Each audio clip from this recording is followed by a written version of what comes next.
गाती हुई कोकिला, मजेदार स्टोरी इन हिंदी। एक समय की बात है, एक दूर के राज्य में एक राजा रहता था। वह एक बहुत ही धनी और शक्तिशाली राजा था। उसके पास दुनिया के सभी खजाने थे। लेकिन राजा एक चीज से खुश नहीं था। उसे एक बुलबुल की चाहत थी जिसके मधुर गाने से उसे खुशी मिलती। राजा ने अपने लोगों को दुनिया की सबसे उत्कृष्ट बुलबुल की तलाश में दूर दूर तक भेजा। उसके लोग कई वर्षों तक खोजते रहे। उन्होंने दुनिया के सभी हिस्सों में यात्रा की और कई अलग अलग तरह की बुलबुलें देखी। लेकिन कोई भी बुलबुल राजा को पसंद नहीं आई। एक दिन राजा के लोग एक छोटे से जंगल में पहुंचे। जंगल के बीच में एक छोटा सा झरना था। झरने के पास एक पेड़ पर एक छोटी सी कोकिला बैठी थी। कोकिला का गीत इतना मधुर था कि राजा के लोग मंत्रमुग्ध हो गए। राजा के लोग तुरंत कोकिला को पकड़कर राजा के सामने ले आए। राजा कोकिले के गीत से बहुत खुश हुआ। वह कोकिला को अपने महल में ले आया और उसे एक सुनहरे पिंजरे में बंद कर दिया। कोकिला को अपने पिंजरे में बंद रहना पसंद नहीं आया। वह अपने घर वापस जाना चाहती थी। वह हर दिन अपने गीत गाती थी और राजा से अपने घर जाने की अनुमति मांगती थी। लेकिन राजा उसे जाने नहीं देता था। कोकिला अब उदास रहने लगी थी। उसका गाना गाने का भी मन नहीं होता था। उसने गीत गाना भी बंद कर दिया था। उसकी ऐसी हालत देखकर राजा भी बहुत उदास हो गया। एक दिन राजा अपने महल के बगीचे में टहल रहा था। उसने कोकिला को भी बाग में लाने का आदेश दिया। उसने देखा कि कोकिला बाग में आकर अपने गीत गा रही है। राजा कोकिला का गाना सुनकर बहुत खुश हुआ। उसने कोकिला से पूछा, तुम इतना सुंदर गाना कैसे गा सकती हो? कोकिला ने कहा, मैं प्रकृति की सुंदरता से प्रेरित होकर गाती हूँ। पेड़ों की हरी भरी पत्तियों, फूलों की सुगंध और पक्षियों की चहचहाहट से मेरा मन प्रसन्न हो जाता है। यही वजह है कि मेरा गाना इतना मधुर है।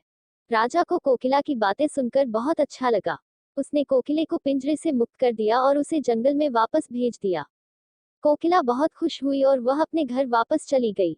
राजा को भी कोकिला की बातों से बहुत कुछ सीखने को मिला। उसे एहसास हुआ कि सच्ची सुंदरता फिजूल खर्ची या भव्यता में नहीं, बल्कि प्रकृति के चमत्कारों की सादगी में निहित है। मजेदार स्टोरी इन हिंदी से सीख। यह कहानी हमें याद दिलाती है कि सच्ची सुंदरता फिजूल खर्ची या भव्यता में नहीं, बल्कि प्रकृति के चमत्कारों की सादगी में निहित है। हमें प्रकृति की सुंदरता की सराहना करनी चाहिए और इसे संरक्षित करने का प्रयास करना चाहिए। चालाक लोमड़ी और चतुर कौआ। कहानी का परिचय। छोटे बच्चों की मजेदार कहानियां। एक बार की बात है, एक हरे भरे जंगल में एक चालाक लोमड़ी और एक चतुर कौवा लड़ाई में लगे हुए थे। लोमड़ी ने कौवे के पनीर के टुकड़े को चुराने की एक चालाक योजना बनाई, लेकिन कौवे की बुद्धि ने लोमड़ी के प्रयासों को विफल कर दिया। यह कहानी बुद्धि, बुद्धिमत्ता और सबसे चालाक विरोधियों को भी मात देने की क्षमता के मूल्य पर प्रकाश डालती है। चालाक लोमड़ी और चतुर कौवा। छोटे बच्चों की मजेदार कहानियां। एक बार की बात है, एक हरे भरे जंगल में एक चालाक लोमड़ी और एक चतुर कौवा रहते थे। लोमड़ी हमेशा कौवे के पनीर के टुकड़े को चुराने की कोशिश करती थी, लेकिन कौवा हमेशा उसकी चालों को समझ लेती थी। एक दिन लोमड़ी ने एक नई योजना बनाई। वह कौवे के पास गई और उसे बताया, मैंने सुना है कि तुम्हारे पास एक बहुत ही स्वादिष्ट पनीर का टुकड़ा है। मैं तुम्हें इसके बदले एक सुंदर कंगन दे सकती हूँ। कौवा को कंगन बहुत पसंद आया। उसने लोमड़ी से कहा, ठीक है, मैं तुम्हें पनीर का टुकड़ा दे दूंगा, लेकिन तुम मुझे पहले कंगन दिखाओ। लोमड़ी ने कंगन निकाला और उसे कौवे को दिखाया। कौवा कंगन को देखकर बहुत खुश हुआ। उसने लोमड़ी से कहा, यह तो बहुत ही सुंदर कंगन है, मैं इसे जरूर लेना चाहूंगा। लोमड़ी ने कंगन कौवे को दे दिया। कौवा ने कंगन को पहन लिया और लोमड़ी से कहा, अब तुम मुझे पनीर का टुकड़ा दो। लोमड़ी ने कौवे को पनीर का टुकड़ा देने के लिए अपना मुंह खोला। लेकिन जैसे ही उसने अपना मुंह खोला, कौवे ने पनीर का टुकड़ा अपने पंजों में दबा लिया और उड़कर पेड़ पर चढ़ गया। लोमड़ी को बहुत गुस्सा आया। उसने कौवे से कहा, तुमने मेरे साथ धोखा किया। कौवा ने कहा, तुमने भी मेरे साथ धोखा करने की कोशिश की थी। मैं तुम्हारी चालों को समझ गया हूँ। लोमड़ी ने कौवे को और कुछ नहीं कहा। वह वहां से चली गई। कौवा पनीर का टुकड़ा खाकर खुशी से नाचने लगा। उसने कहा, बुद्धि की शक्ति से किसी भी चालाक विरोधी को भी पराजित किया जा सकता है। छोटे बच्चों की मजेदार कहानियां से सीख। यह कहानी बुद्धि, बुद्धिमत्ता और सबसे चालाक विरोधियों को भी मात देने की क्षमता के मूल्य पर प्रकाश डालती है। हमें हमेशा अपनी बुद्धि का इस्तेमाल करना चाहिए और दूसरों की चालों से सावधान रहना चाहिए। जादुई बीज। कहानी का परिचय। एक बंजर भूमि में एक गरीब किसान को एक जादुई बीज मिला जिसमें उसकी इच्छानुसार कोई भी फल उगाने की शक्ति थी। उस किसान ने उस बीज का क्या किया? इस कहानी को पढ़कर जाने। यह हृदयस्पर्शी कहानी हमें जीवन में दया और करुणा की शक्ति का महत्व सिखाती है। जादुई बीज, जादुई मजेदार कहानियां। एक बार की बात है, एक बंजर भूमि में एक गरीब किसान रहता था। किसान का नाम राम था। वह बहुत ही मेहनती और दयालु था। वह हमेशा दूसरों की मदद करने के लिए तैयार रहता था। एक दिन राम अपने खेत में काम कर रहा था। तभी उसे एक जादुई बीज मिला। बीज बहुत ही सुंदर और चमकीला था। राम ने कभी जादुई बीज नहीं देखा था। वह बहुत ही खुश हुआ। उसने सोचा कि यह बीज उसे बहुत ही भाग्यशाली बना देगा। राम बीज को अपने घर ले आया और उसे एक बर्तन में मिट्टी और पानी में डाल दिया। बीज जल्द ही अंकुरित हो गया और एक छोटा सा पौधा बन गया। राम ने पौधे को बहुत ही प्यार से और ध्यान से पालन पोषण किया। कुछ ही महीनों में पौधा एक बड़े और सुंदर पेड़ में बदल गया। पेड़ पर बहुत ही स्वादिष्ट और सुंदर फल लगे हुए थे। राम फल देखकर बहुत ही खुश हुआ। उसने सोचा कि वह इन फलों का उपयोग अपनी इच्छाओं को पूरा करने के लिए करेगा। राम ने उस जादुई बीज से अनेकों पौधे लगवाए और उनके फलों को बेचने का काम शुरू कर दिया। वह जल्दी ही बहुत बड़ा फल विक्रेता बन गया। राम बहुत ही खुश हुआ। उसने सोचा कि वह बहुत ही अमीर और शक्तिशाली हो जाएगा। राम ने अपने जादुई बीज को अपने पास ही रखना शुरू कर दिया। वह किसी और को इसके बारे में नहीं बताता था। वह सोचता था कि यह बीज केवल उसका है। अब वह बहुत ही धनी बन चुका था। एक दिन राम जंगल में घूम रहा था। तभी उसे एक भूखा और प्यासा बच्चा रोता हुआ मिला। राम ने बच्चे को देखा और उसके पास गया। वह बच्चे को अपने घर ले आया और उसे खाना और पानी दिया। बच्चे ने घर पहुंचकर राम के बारे में अपने माता पिता को बताया। बच्चे के माता पिता राम के पास आए और उसे धन्यवाद दिया। उन्होंने राम से कहा कि वह बहुत ही दयालु हैं। राम ने बच्चे के माता पिता की बातें सुनकर बहुत ही अच्छा महसूस किया। उसने सोचा कि वह अपने जादुई बीज का उपयोग दूसरों की मदद करने के लिए करेगा। राम ने अपने जादुई बीज का उपयोग करके अपने गांव में एक बाग लगाया। बाग में बहुत ही स्वादिष्ट और सुंदर फल लगे हुए थे। राम ने इन फलों को जरूरतमंद लोगों के साथ साझा किया। गांव की आर्थिक हालत भी अच्छी होने लगी।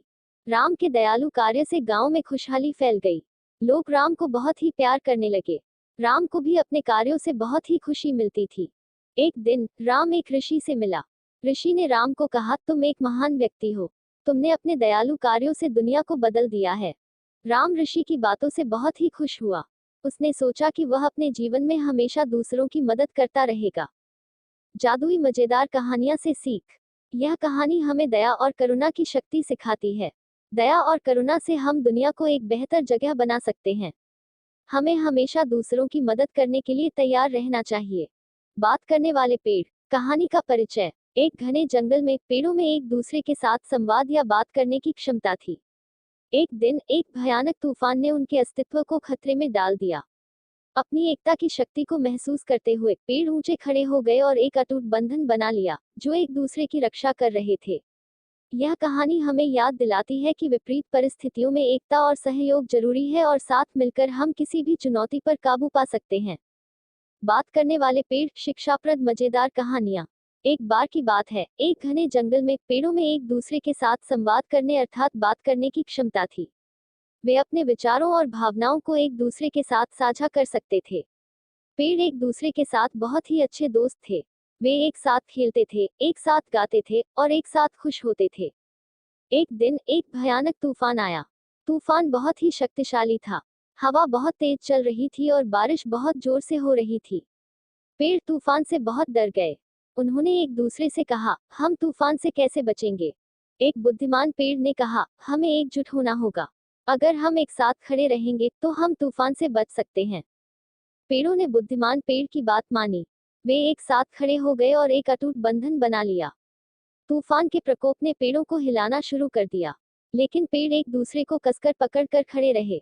तूफान बहुत देर तक चला, लेकिन अंत में तूफान थक गया और चला गया। पेड़ों ने एक दूसरे को देखा और कहा, हमने मिलकर तूफान को हराया है। पेड़ बहुत खुश हुए। उन्होंने एक दूसरे को गले लगाया और एकजुटता का जश्न मनाया। शिक्षाप्रद मजेदार कहानियां से सीख। यह कहानी हमें एकता और सहयोग के महत्व की याद दिलाती है। जब हम एक साथ खड़े होते हैं तो हम किसी भी चुनौती पर काबू पा सकते हैं। मुझे उम्मीद है कि आपको यह कहानी पसंद आएगी। इंद्रधनुषी जीवन। कहानी का परिचय। एक छोटे से कस्बे में लोग मोनोक्रोम घरों में रहते थे और अपने जीवन में जीवंत रंगों की चाहत रखते थे। रिया नाम की एक छोटी लड़की के पास एक जादुई ब्रश था जो छूने पर किसी भी चीज को रंग सकता था। उनकी रचनात्मकता से प्रेरित होकर शहर के निवासियों ने अपने घरों को रंगों से चित्रित करके विविधता की सुंदरता को अपनाया। यह प्रेरक कहानी प्रत्येक व्यक्ति की विशिष्टता के बारे में बताती है और हमें समानता और विविधता को अपनाने के महत्व की याद दिलाती है। इंद्रधनुषी जीवन, मजेदार कहानियां।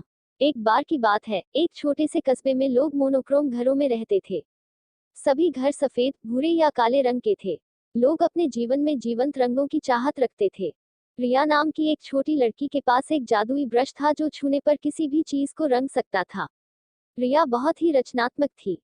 वह अपने ब्रश से अपने घर को विभिन्न रंगों से रंगती थी। वह अक्सर अपने दोस्तों के साथ खेलती थी और उनके कपड़ों और खिलौनों को भी रंग देती थी। एक दिन रिया अपने घर के बाहर खेल रही थी। तभी एक बुजुर्ग महिला ने उसे देखा। बुजुर्ग महिला ने रिया के ब्रश को देखा और उससे पूछा, यह क्या है? रिया ने कहा, यह एक जादुई ब्रश है। यह किसी भी चीज को रंग सकता है। बुजुर्ग महिला को रिया का ब्रश बहुत ही अच्छा लगा। उसने रिया से कहा, क्या तुम मेरे घर को भी रंग सकती हो? रिया ने हाँ कहा। वह उस महिला के घर गई और उसने बुजुर्ग महिला के घर को विभिन्न रंगों से रंग दिया। बुजुर्ग महिला बहुत खुश हुई। उसने रिया को धन्यवाद दिया। रिया ने अपने ब्रश से कस्बे के कई घरों को रंग दिया। जल्द ही कस्बे में सभी घर रंगीन हो गए।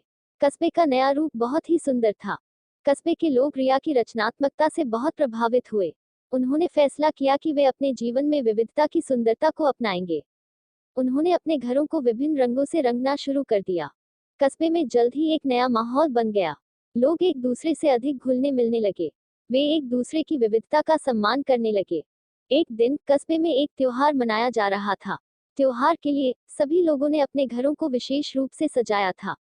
त्योहार बहुत ही सुंदर था। सभी लोग बहुत खुश थे।